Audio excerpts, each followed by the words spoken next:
Hello दोस्तों, welcome to sleepy classes. आज का हमारा टॉपिक है टेम्परेचर इन्वर्जन। ये इमेज हमें समझनी है, लेकिन बेसिक कंडीशन से शुरुआत करते हैं ना। नॉर्मली जैसे जैसे ऑल्टीट्यूड बढ़ता जाता है टेम्परेचर डिक्रीज हो जाता है। मैं हमेशा कहती हूं, पहाड़ के एग्जाम्पल से याद रखें कि जैसे जैसे ऑल्टीट्यूड बढ़ रहा है टेम्परेचर डिक्रीज होता जाता है। तो यहां पर जो शब्द यूज होता है इसके लिए, that is normal lapse rate. अब इसको समझने का एक और तरीका भी है। Let's say this is earth. तो जैसे जैसे ऑल्टीट्यूड बढ़ेगा टेम्परेचर डिक्रीज हो रहा है, लेकिन याद रखिएगा ये कंडीशंस यानी normal lapse rate is applicable only in the troposphere. Next set of layers की कंडीशंस अलग रहती है। अभी नॉर्मल कंडीशंस है, but at times the situation is reversed। अब यहां से समझते हैं नॉर्मल कंडीशंस में क्या थी। जैसे जैसे ऑल्टीट्यूड बढ़ा टेम्परेचर डिक्रीज हो गया, यानी यहां वार्म कंडीशंस और ऑल्टीट्यूड पे गए टेम्परेचर कम हुआ कूल, और ऑल्टीट्यूड पे गए टेम्परेचर कम हुआ cooler. But in certain circumstances, हम एग्जांपल्स भी देखेंगे आगे, सिचुएशन रिवर्स हो जाती है। आप इस इमेज से देख सकते हैं ना। यहां पर जो याद रखने वाला पॉइंट है जो आपको एग्जाम में बहुत मदद करेगा, इस कि यहां पे सरफेस के पास है कोल्ड कंडीशंस। तो कई बार ना एग्जाम्पल्स के रेफरेंस से क्वेश्चन आ जाता है, तो आपको उन ऑप्शंस पे ध्यान देना है जहां पे सरफेस के पास कोल्ड कंडीशंस आ रही। हम पढ़ेंगे आगे जाके। अब यहां ना मैं आपसे एक सवाल करती हूँ, कई बार ना बहुत एप्लीकेशन ओरिएंटेड क्वेश्चन आ जाता है। लेट्स से मैं आपसे पूछूं कि क्या टेम्परेचर इन्वर्जन के समय रेनफॉल बहुत ज्यादा होगी या रेनफॉल कम की तरफ हम बात करेंगे। तो यहां पर आप क्या सोचेंगे, हमेशा बेसिक्स के बारे में सोचना है। लेट्स से हम रेनफॉल की बात कर रहे हैं, तो हम क्या बात करते हैं, वार्म कंडीशंस, लो प्रेशर, हवा ऊपर जाएगी, बादल बनेंगे, बारिशें होंगी। जब ये कंडीशन होगी तभी हम कहेंगे कि रेनफॉल ज्यादा होने की तरफ हम बात कर सकते हैं।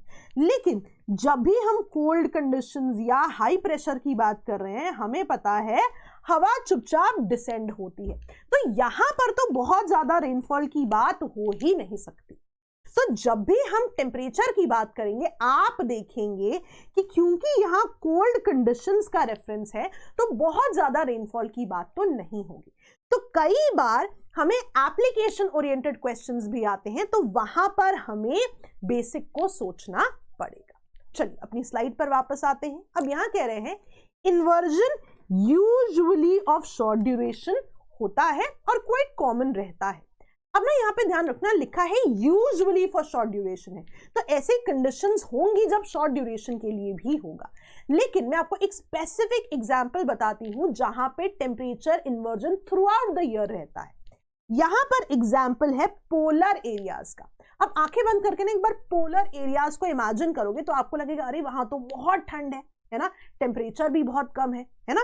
इसका मतलब है वहां पे तो सरफेस के पास कोल्ड कंडीशंस होंगी, पोलर एरियाज की बात हो रही है। और टेम्परेचर इन्वर्जन में यही तो मैंने आपको याद करने के लिए कहा था कि सरफेस के पास कोल्ड कंडीशंस है।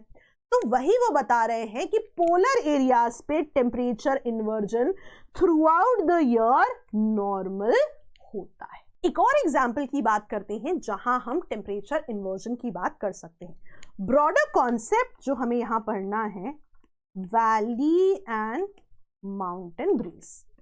इसमें से एक एग्जाम्पल है हमारा टेम्परेचर इन्वर्जन का, पर हम पूरा कॉन्सेप्ट समझ लेते हैं।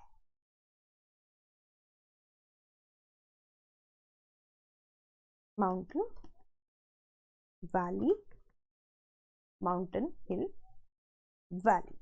अब यहां पे हम डे और नाइट की कंडीशन की बात करते हैं। दिन में हमें पता है इंसोलेशन का इंपैक्ट रहेगा, यानी माउंटेन्स पे वार्म कंडीशंस, इनके कंपैरिजन में वैली उतनी वार्म नहीं होगी, इनके कंपैरिजन में वैली होगी कोल्ड। यानी कि वार्म कंडीशंस यानी लो प्रेशर, कोल्ड कंडीशंस यानी हाई प्रेशर। हवा कैसे मूव करेगी, हाई टू लो। अब इसका नाम होगा बेस्ड ऑन हवा आ कहां से रही है। तो हवा आ रही है वैली से, तो इसका नाम होगा वैली ब्रीज। अब रात में कंडीशंस उल्टी हो जाएंगी। रात में अब यहां पर हो जाएंगी माउंटेन्स के पास कोल्ड कंडीशंस, इनके कंपैरिजन में वैली के पास हो जाएंगी वार्म कंडीशंस, यानी high pressure, high pressure, low pressure. हवा कैसे मूव करेगी? High to low. हवा कहां से आ रही है? माउंटेन से वैली की तरफ, तो हवा का नाम किस बेसिस पे होगा? जहां से हवा आ रही है, तो इसका नाम रहेगा माउंटेन ब्रीज। अब माउंटेन ब्रीज की कंडीशंस जो है यहां पे, हम यहां पे टेम्परेचर इन्वर्जन की बात कर रहे हैं। कैसे? अब ध्यान से समझो, इस कंडीशन में कोल्ड हवा, हाई प्रेशर था, कोल्ड हवा आ रही है वैली की तरफ, कोल्ड हवा आ रही है वैली की तरफ। इसका मतलब है कोल्ड हवा जो वैली की तरफ आ रही है ना, वो कहां इकट्ठी हो रही है? यहां पर, यानी सरफेस के पास कौन सी कंडीशंस हो जाएंगी? Cold conditions. यही तो हमें चाहिए था इन्वर्जन के समय। तो माउंटेन ब्रीज की कंडीशन भी टेम्परेचर इन्वर्जन से जुड़ी हो सकती है। तो वही वो बता रहे हैं कि हिल्स और माउंटेन्स में भी ये कंडीशन देखी जा सकती है। Cold air during the night, ये जो है फ्लो करती है फ्रॉम द माउंटेन्स, और ये जो वैली बॉटम्स हैं, है ना, पॉकेट्स हैं वैलीज वाली, वहां पे ये कोल्ड कंडीशंस ले आती हैं। तो यही तो हमें चाहिए था ना, कोल्ड कंडीशंस। तो यहां पे जो शब्द यूज होगा एयर ड्रेनिंग। नेक्स्ट कंडीशन की बात कर लेते हैं। एक और एग्जाम्पल जो हम इन्वर्जन ऑफ टेम्परेचर से जोड़ते हैं इज फॉग।